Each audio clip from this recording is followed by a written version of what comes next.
Hi friends, नमस्कार। स्वागत है आपको अपने चैनल जीएस ज्ञान गंगा में।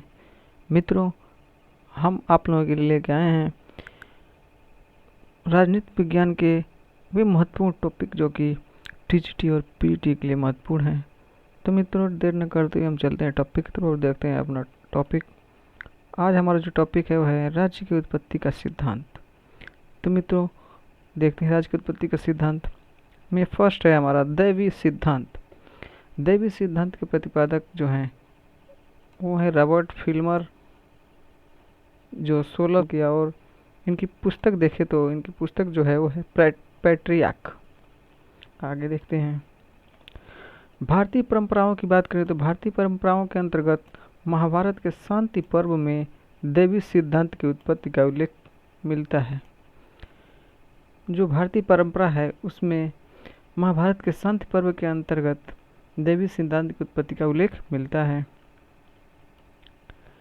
राज्य की उत्पत्ति की दैवी सिद्धांत का सर्वाधिक सशक्त समर्थक जो था वो है इंग्लैंड का शासक जेम्स प्रथम। बात करें तो जो है कि राज्य की उत्पत्ति का जो सबसे प्रबल समर्थक था वो था इंग्लैंड का शासक जेम्स प्रथम। जेम्स प्रथम ने अपनी पुस्तक the true law of A free monarchy में अपने निरंकुश शासन को उचित ठहराने के लिए तर्क दिया। क्या तर्क दिया था? राजा दुष्ट या पतित हो तो प्रजा को उसका विरोध नहीं करना चाहिए, बल्कि यह मान लेना चाहिए कि ईश्वर ने लोगों को अपने पाप का दंड देने के लिए राजा को अपना प्रतिनिधि बनाकर भेजा है। जो रॉबर्ट फिल्मर था उसने अपनी पुस्तक true law of A free monarchy में अपने निरंकुश शासन को उचित ठहराने के लिए तर्क दिया कि राजा दुष्ट हो या पापी हो, लेकिन प्रजा को उसका विरोध नहीं करना चाहिए, बल्कि यह मान लेना चाहिए कि ईश्वर ने लोगों को अपने पाप का दंड देने के लिए राजा को अपना प्रतिनिधि बनाकर भेजा है। आगे देखते हैं और ये परिभाषा देखते हैं। राजा लोग पृथ्वी पर ईश्वर की जीवित प्रतिमाएं हैं। ये जो डिफिनेशन दिया है वो कौन दिया है? जेम्स प्रथम ने दिया है कि राजा लोग जो है वो पृथ्वी पर ईश्वर की क्या है? जीवित प्रतिमाएं हैं। आगे देखते हैं। फ्रांस में दैवी सिद्धांत का प्रतिपादन ब्रूसवे ने किया था, जो लुई 14वें के शासनकाल में लिख रहा था। अब फ्रांस की बात किया जाए तो फ्रांस में जो है दैवी सिद्धांत के प्रति ब्रूसवे ने जो लुई 14वें के शासनकाल में लिख रहा था। कौन? ब्रूसवे। आगे देखते हैं। लुई 14वां के कथन को देख लेते हैं। लुई 14वां ने क्या कहा था? लुई 14वां का प्रसिद्ध कथन है कि मैं ही राज्य हूँ। क्या? मैं ही राज्य हूँ। ये बहुत बार परीक्षाओं में पूछा जा चुका है। ये किसका कथन है? लुई 14वां का कथन है कि मैं ही राज्य हूँ। आगे देखते हैं, इसकी विशेषताएं देख लेते हैं। विशेषताओं की बात करें तो पहली विशेषता यह है कि राजा मानवीय रचना नहीं, ईश्वरीय देन है। दैवी सिद्धांत के अंतर्गत यह माना जाता है कि राजा मानव द्वारा निर्मित नहीं है, बल्कि वह ईश्वर की देन है। आगे देख लेते हैं। शासक ईश्वर का प्रतिनिधि है, अतः ईश्वरीय आज्ञा का विरोध करना पाप है। दैवी सिद्धांत के अंतर्गत यह माना जाता है कि शासक जो है ईश्वर का प्रतिनिधि है, अतः इसकी आज्ञा का जो विरोध करेगा वो क्या है? पाप है। आगे देखते हैं। चूंकि शासक को ईश्वर द्वारा नियुक्त किया गया है, अतः उसे अपदस्थ करने का अधिकार जनता को प्राप्त नहीं है। दैवी सिद्धांत में यह कहा गया है कि शासक को ईश्वर द्वारा नियुक्त किया गया है, इसलिए उसे हटाने का अधिकार जनता को प्राप्त नहीं है। और शासक का पद जो है वो वंशानुगत है। कैसा है? वंशानुगत है। ये दैवी सिद्धांत के अंतर्गत कहा गया है। आगे देख लेते हैं। राज्य की उत्पत्ति के विकासवादी, ऐतिहासिक, क्रमिक या वैज्ञानिक सिद्धांत के समर्थकों की बात करें तो गार्नर, किलक्राइस्ट, समनर व केलर, वर्गेस, मैकाइवर, ब्लंट्सली आदि हैं।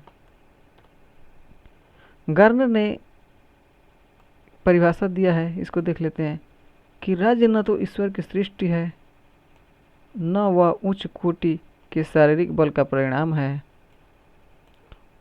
और न ही किसी प्रस्ताव अथवा सम्मेलन द्वारा बनाई गई वस्तु है, और न वह परिवार का विस्तार मात्र है।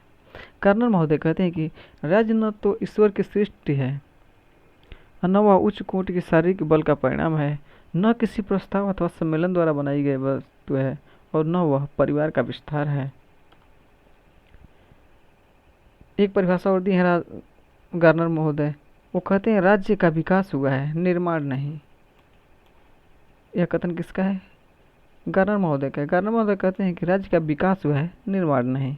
आगे देखते हैं, विकासवादी सिद्धांत के सहायक तत्व कौन कौन से हैं, इसको देख लेते हैं।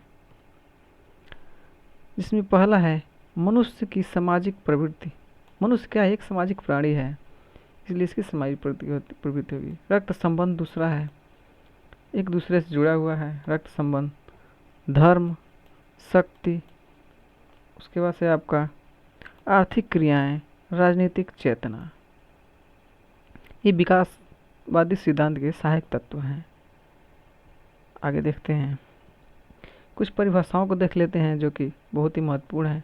समनर व केलर के अनुसार देख लेते हैं क्या है।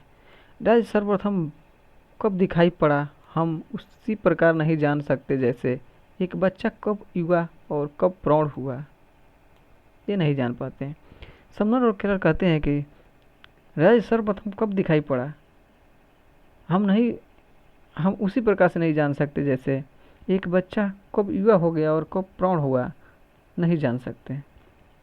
आगे देखते हैं, मैकाइवर का एक कथन है। मैकाइवर महोदय क्या कहते हैं? रक्त संबंध समाज को जन्म देता है और समाज आगे चलकर राज्य को जन्म देता है। ये डिफिनीशन किसका है? मैकाइवर महोदय का है। मैकाइवर महोदय कहते हैं कि रक्त संबंध समाज को जन्म देता है और समाज आगे चलकर राज्य को जन्म देता है।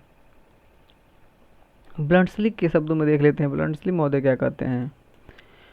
मनुष्यों में सामाजिक जीवन की इच्छा राज्य का कारण होती है। ब्लंट्सली महोदय कहते हैं कि मनुष्य में सामाजिक जीवन की इच्छा राज्य का कारण होती है। आगे देख लेते हैं, गेटल महोदय क्या कहते हैं?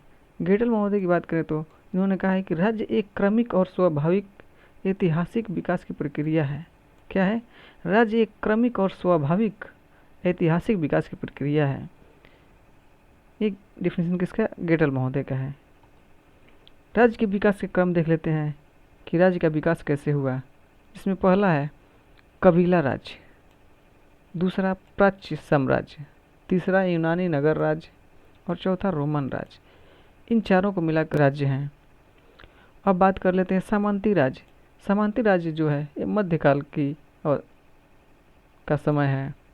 और आधुनिक राज्य राष्ट्र की बात करें तो 16वीं शताब्दी तक आधुनिक राज्य राष्ट्र का विकास हो चुका था। उसके बाद सातवां की बात करें आपका है जो औपनिवेशिक साम्राज्य। तो मित्रों, वीडियो को देखने के लिए बहुत बहुत धन्यवाद। अगर वीडियो पसंद आया हो तो चैनल को सब्सक्राइब कर लें और बेल आइकन को प्रेस कर लें ताकि आपको लेटेस्ट नोटिफिकेशन प्राप्त होता रहे।